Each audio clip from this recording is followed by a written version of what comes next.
Hello friends, ఎలా ఉన్నారు అందరూ? నేను చాలా బాగున్నానండి. సో ఈరోజు వీడియో ఏంటి అంటే పుదీనా గురించి అనమాట.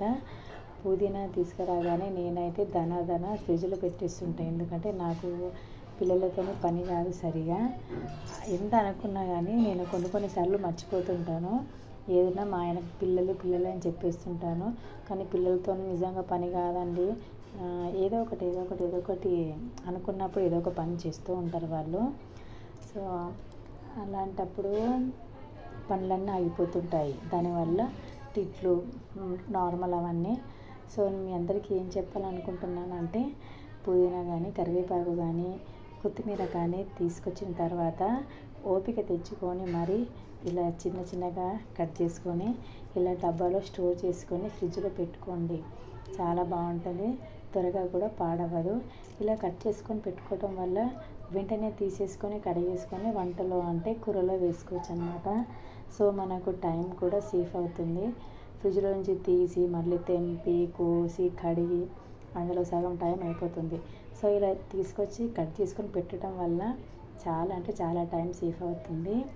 ఇలా చేస్తే చాలా బెస్ట్. ఇంకా ఈ డబ్బాలో కూడా కొత్తిమీర, ఈ ఆకుకూరలు అనేటివి గట్టిగా ఒత్తి పెట్టడం వల్ల లోపల కింద అడుగు బాగానే ఖరాబ్ అవుతుంది. సో అలా పెట్టకుండా డబ్బాలో ఎంత పడుతుందో అంతవరకే పెట్టండి. లైట్గా ఇట్లా పెట్టేసి వదిలేసేయండి. మనకు కావలసినప్పుడు తీసుకొని చక్కగా కడిగేసుకొని వేసుకుంటే చాలా బాగుంటుంది. నేనైతే ఇట్లనే చేస్తాను. ఎప్పుడన్నా మర్చిపోతే మటుకు ఖరాబ్ అవుతడము, అది పడేయడం జరుగుతుంది. మీరు కూడా ఇలాగే చేసుకోండి. చక్కగా డబ్బాలో పెట్టేసుకొని ఫ్రిడ్జ్లో పెట్టుకోండి. చాలా ఫ్రెష్గా ఉంది కదండి పుదీనా, కానీ స్మెల్ అయితే సూపర్ ఉంటుంది. నేను అప్పుడప్పుడు ఏదైనా ఫ్రైడ్ రైస్ అలా చేసినప్పుడు కంపల్సరీ పుదీనా వేస్తాను. ఇది వేయటం వల్ల ఇంక టేస్ట్ కూడా బాగుంటుందండి. ఒకసారి మీరు కూడా ట్రై చేయండి, ఓకేనా?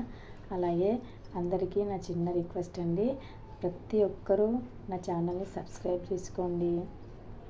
చూస్తున్నారు కానీ ఎవరు సబ్స్క్రైబ్ మటుకు చేయట్లేదు. కొత్త వాళ్ళని కూడా మీరు ఎంకరేజ్ చేస్తేనే కదండి, మాకు బ్లెస్సింగ్ ఉంటేనే కదండి నెక్స్ట్ దాన్ని మేము వెళ్తాము. సో వీలుని బట్టి ఏదో ఒక వీడియో పెట్టేస్తూ ఉంటాను. సో ప్రతి ఒక్కరూ మరొకసారి నా ఛానల్ని సబ్స్క్రైబ్ చేయండి. అలాగే మీరు కూడా ఆకుకూరలు ఖరాబు కాకుండా ఉండాలి అంటే తెంచిన వెంటనే కట్ చేసుకొని ఇలా డబ్బాలో పెట్టేసుకొని ఫ్రిడ్జ్లో పెట్టుకోండి, ఓకేనా? సో థ్యాంక్ యూ అండి, బాయ్.